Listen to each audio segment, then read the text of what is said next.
What's up, fellow Lords of Gaming, and welcome back to another episode. This time we're going to be reviewing the Crimson Desert new footage that was a gameplay trailer that was released from Gamescom, which looks absolutely amazing in my opinion. I'm dying to see more of this game, especially when it releases alongside Dragon's Dogma and Chronos Odyssey. This is one of some of my most anticipated games inside 2024. Now, the game Crimson Desert is being published by Pearl Abyss. If you're not aware, Pearl Abyss is also the publisher for Black Desert Online. And what I want to do is draw some comparisons there for you to tell you what you could expect, because a lot of what was revealed in the trailer is gameplay that you could actually experience today.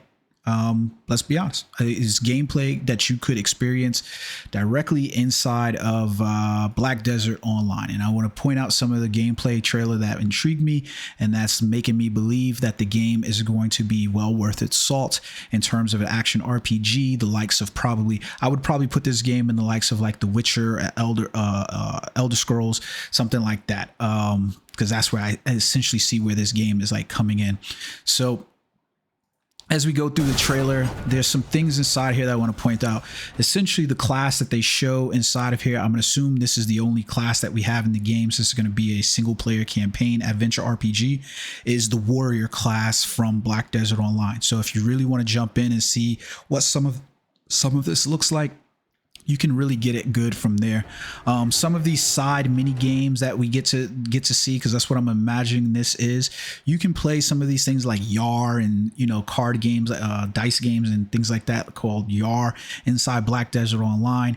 I think those will be intriguing things to play inside. One of the more intriguing pieces that I got to see inside here was the combat, because while I feel like I'm looking at essentially like Black Desert sped up, there are some, like for instance, the grab actions that you see, you can actually complete some of those grab actions in game with characters inside Black Desert. It's just the fluidity of the combat movement from enemy to enemy doesn't quite feel like that. The horse movement that you see inside the game, you can do a lot of that inside Black Desert Online, especially with the way the character races around, side steps and so forth like that. Those are unlocked abilities that you can at writ large do in Black Desert Online as well. The game landscape, I want to go back to that really quickly, because the field of vision, the yellow D inside the game looks absolutely amazing. And what's really intriguing to me, especially having played Black Desert and seeing how well they're able to generate landscapes inside their game, and they're able to create verticality and line of sight with their games in terms of, can I actually move to these areas and actually traverse the world? Like, so for instance, from this hilltop to where we can see like this little, I don't know what this is up here, but there's something here. Maybe it's like the Bells of Gondor or something like that. I don't know, but can I actually move to that area? I love the way Pearl Abyss is able to move around their landscapes inside Black Desert Online, and that intrigues me. The ability to move around in towns and interact with individuals is highly interesting. You can see some of the missions. I remember actually playing one of these missions where they want you to carry a goddamn sheep over in Heidel inside Black Desert Online. So those kind of things intrigues me. This character, I swear to God, she looks like the God dang it, what character class is it? I can't remember off the top of my head, but she looks like one of the character classes from Black Desert Online. So you can see some of the horse movement here. This is something I've not seen inside Black Desert, but it looks, this is very reminiscent of Assassin's Creed, which just had the Assassin's Creed Mirage released just now. So that could be very interesting. Fishing. This looks like a better fishing mini game than what we currently have inside of Black Desert Online.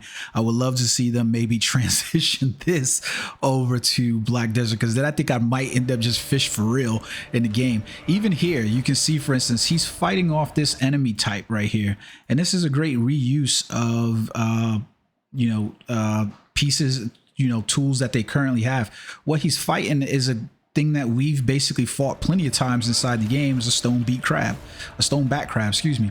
The interaction with the animals that he's able to do, I mean, I know that's gonna You know, a lot of people are going to be happy to see that, seeing some of the outfits in the game. The balloon riding, we can do that inside Black Desert. This looks like it was stripped straight from the Magnus. Like, you use the Magnus Abyss to teleport around the world inside Black Desert, and the character essentially walks in and he falls down, and you then come out another end of the world. This is a highly intriguing piece to me because it's not something that we're currently able to do. I remember playing Assassin's Creed Liberty, I think it is, when you played as the Native American character. I think it was Assassin's Creed Liberty. That was one of my favorite Assassin's Creed, and being able to climb through the trees and the wilderness and so forth like that. This looks intriguing to me because we don't do this inside Black Desert. I don't think there's very much reason to do that, but it looks absolutely amazing. Him having the climb ability inside there. I would love if Black Desert Online brought this this type of horse taming to the game. At current, you basically have to use like a rope and some sugar cubes and stuff like that, and it's a weird mini game, but this one looks a lot better in my opinion. It looks like a lot more fun. So we definitely see some magic. The only thing is we never see the character use any magic, so I don't know if he's going to be doing any magic. But I love the different outfits, you know, medieval looking outfits that they have available to you inside the game. This was very interesting. I know there are a lot of players who play Siege that would love this. And now this was one of the more interesting aspects, because I think this is the first time in all of the trailers that I've essentially seen the character like do some type of wings. And here we have a little bit of Dragon's Dogs. Now, he's not fighting this character, it doesn't seem, but he's scaling a moving character model inside the game. I'm wondering if we're going to have any of that Dragon's Dogma type stuff. My man never opens up a parachute. I'm like, they show him doing that 2 or 3 times, but they never show him they never show him open up a parachute or something. I'm intrigued to how that one's gonna work. The horse charge and stuff like that, that's plenty inside of Black Desert. These looks like trailer cinematics and quick time events that we're gonna have inside the game. I'm not a real big fan of quick time events. I'd rather just the action, but I love seeing the dragon, if you didn't notice, sitting on the top over here. Now, and I want to point out too that this dragon isn't it's not a dragon like an organic dragon. If you notice, this is like all steampunk almost. Like the dragon's mouth opens and everything on him. He's armored and adorned. Now the wings look like they are. So I'm wondering like how much of this is going to play into the game, where we have basically dragons being mutilated or changed, or if the dragons are going to essentially be non-organic beings or something like that. You can go over to Costa Farm and fight a bunch of enemies inside of that space. So I love the way he just like transforms into whatever this crow-like feature is, and we've got floating cities in the sky.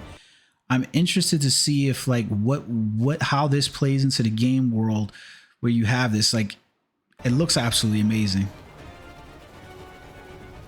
You can jump into the Magnus Abyss inside Black Desert Online and see this as well. Now you'll fall into a stage where you can then transport to areas, but I'm really liking what they're showing for Crimson Desert. I'm dying for a release date on this thing. I'm dying for the game to come out, because I will, with an adventure RPG like this, I will 100% go end to end and complete every bit of the campaign. I did it with one of my previous channels. I did it with it was completely dedicated to The Witcher, and I did it with that, where I just completed every single nook and cranny of the game, found every single little item, and I'll do it with Crimson Desert 100%. Luckily, Starlink has finally arrived for me in the rural areas, so hopefully I'll be able to start streaming games here soon. Just need to get it all wired and hooked up into the house, and hopefully I'm getting a pretty decent signal, other than what I'm getting for Verizon's LTE services over here. So that's Crimson Desert. Are you guys following this? Because this game looks absolutely amazing. There's only 3 games on my horizon right now that I'm really hyped about, and that's be Crimson Desert, Chronos Odyssey, and Dragon's Dogma. Those games right there look like games to me to be games of the year. Crimson Desert looks like it could easily end up taking over a whole lot of scope and space for an adventure RPG like this, where people can do mods, especially with the textures and things like that that Black Desert Online has, that seem to be pulled into Crimson Desert. It seems like a lot to bite on inside the game. Chronos Odyssey seems like it's going to be a heaven sent for co-op play and multiplayer MMORPGs. And then Dragon's Dogma looks like to be another fantastic adventure RPG that's coming down the pipe. So let me know what you guys think about the game in the comment section below. Until next time, peace.